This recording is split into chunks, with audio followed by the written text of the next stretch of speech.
Pas parce que y a Jésus-Christ, mais c'est parce que y a qui wana pona côté idolâtrie, idolâtrie ya banani, ya bato ba Efeso tout ça ba ndimela ba bidini. Ba mpungu ya ba Diana. Oh, lingo bota keneka kofuka melaka ekekwana ba Diana. Nanga ngwazo ka mabota kuna. Personne.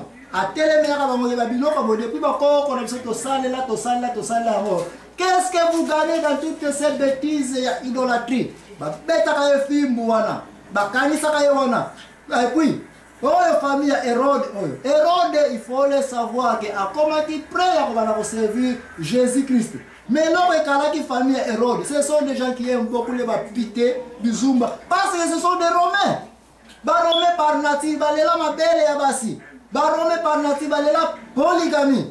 Si on va chrétien, un petit groupe de rien du tout, 12, baza ko yem sa so ba makamno so ba koko na so to mesra so ba la bas na so masumo za na hote bino ko za ko te ya ba tuke bo sala ba nini ba vie o ke ba mersa kala oyo botika yango. Voilà pourquoi ba beta ba chrétien, voilà pourquoi ba chrétien passer ba yaki na une certaine moralité na société oyo ko longola bino na buzoba ya polygamie. Quel est par tout le monde? Quel est ce polygame là qui a bénéficié de la polygamie? Sinon que maman a ko yebisa biso be polygamie ba koko makamno yebe ko na bani bali ko bala ka basi chabu. Qu'est-ce que tu en connais là-dessus? Avant qu'on continue.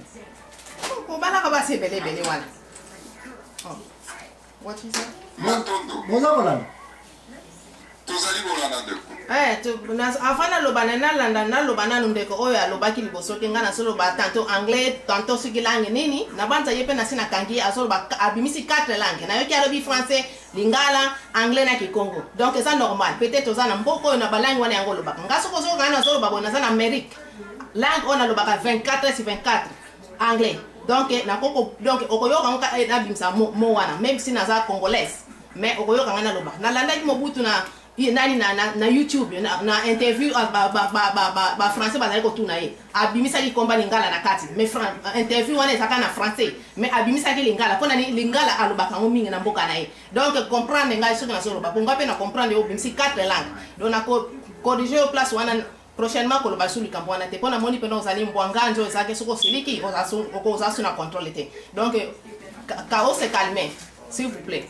Bon eloko na ngana tuna nkusu na bino boso benga nzambe na bino nzambe bakoko wana boso azoko mi benga sa nzambe na sana nina tuna bino ye nkusu wana nzambe na bino ya bayindu ya bakoko soki bakoko boso benga kamukola okufa.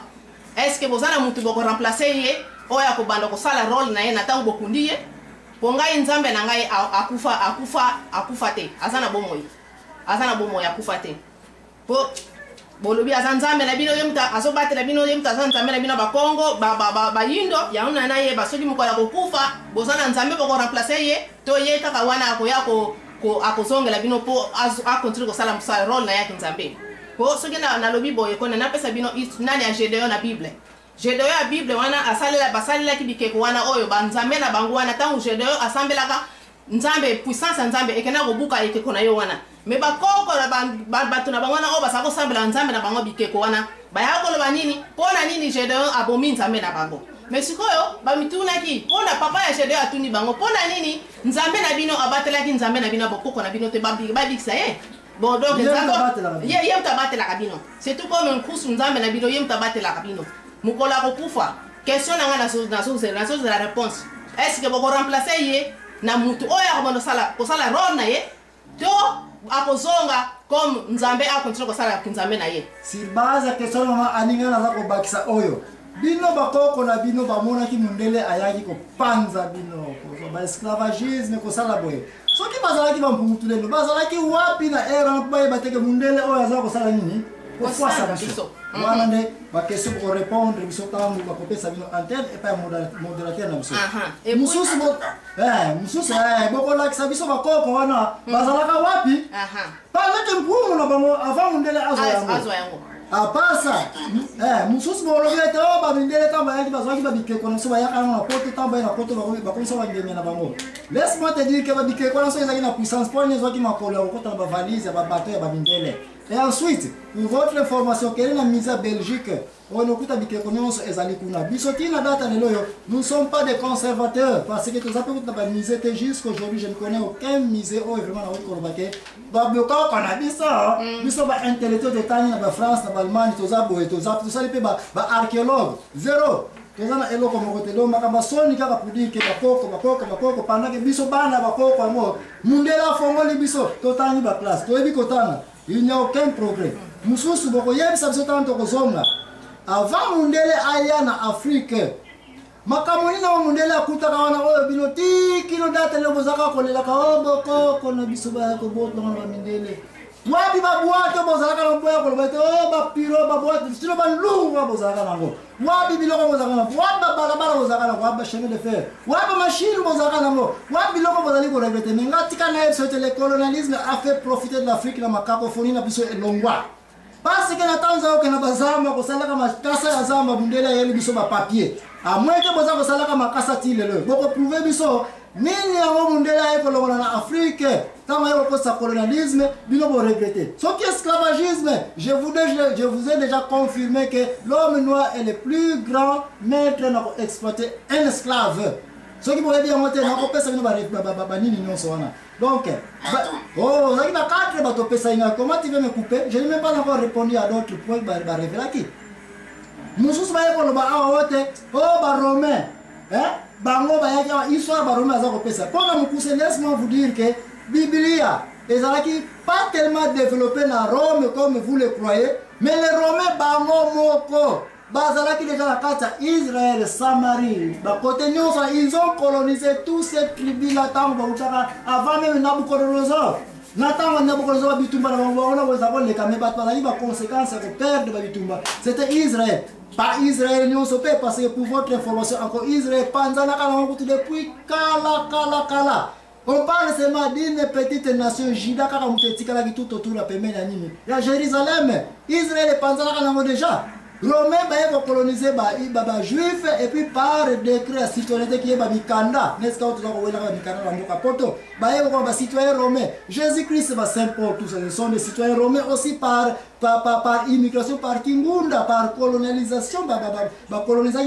Quand vous parlez aux juifs, aux Bananzambe, pour te dire pour votre information, judaïsme et la christianité, sinon la christianité, c'est 7 et outils à partir de la judaïsme. Jésus-Christ n'est jamais avec un judaïsme, sinon qu'il reçoit les juifs. Bazali contre Moutoua pour déranger le judaïsme. Problème, nous avons été ban Israël Nabiso. Spirituellement, peut-être que vous avez mais physiquement, rien à voir avec Israël et la chrétienté. Jésus-Christ n'était même pas pour les juifs. Vous avez les juifs. Même la Rome, je te dis, empereur Nero. Azalaki contre bana Israël, bana Israël pardon, contre les saints. C'est comme ça que quand tu as Saint-Paul, Saint-Pierre, Sainte Belé, Bakoufaka na Rome, et puis Luca a fini à l'écoin. Marie de Magdala, Ketina va France, à Marseille, quelle est la France, la ville à Marseille. Ils vont vous dire, il y a eu trop de disciples, c'est pas pire, on va passer par là. La chrétienté est développée à Jérusalem, chrétienté s'est développée à Rome et puis France, mais précisément France. N'a pas si l'antenne, mais en attendant, n'a pas si l'antenne parce que nous avons une bombe, nous avons une soupe, nous avons une bombe, on a une question posée, mais pour combiner, tu as trop. Mais je reviens encore. Mato Domingo, Monique Tango, Pesio Maloba, Urubiti, au Komina Suka, Yamakatsi, les Ampes Makito, Komini, Mandekobé, Bavani, vraiment, Kimia, Katio Maloba, des Avamans, Dingo, l'atmosphère, mon voyage.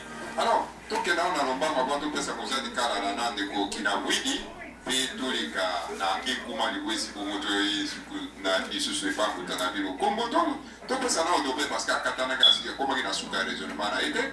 Alors, na un peu dingin de ko zabwa na aussi ko ba wana que non esclavagisme zalaki na Afrique, ba Afrique ba bana ko ça l'esclavagisme, mais voilà isusu encore une fois de plus moi pour ça qui voulait faire mon café dans le couloir parce que oui mais c'est vraiment bon à moi parce que on a la connaissance et à ma camonde que vous allez dans le ou à la katina imbonu camonde ne sikaba yeba kama kambo vraiment ce que on est quoi du korobali kambo qui motomoindo à ça qui esclavagisme et des alliés vraiment donc la katina matiti vraiment le raisonnement moderne oui le bibo le mutato paye mutaka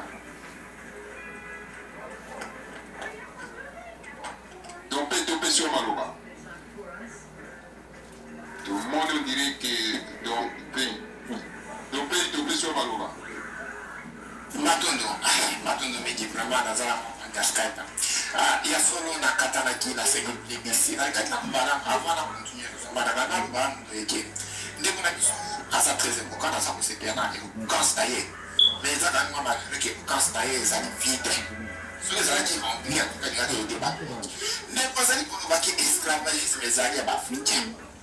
En tout cas, il kamisikai na wena madeli na termine na katika za moto. Parce que mon esclave réalité était ça décrit par un mon second ça peut décrire une réalité. Mais mon esclave qui sont de taille essence dans la slave. Slave basé à la Afrique. Pas peuple slave basé à la Europe centrale.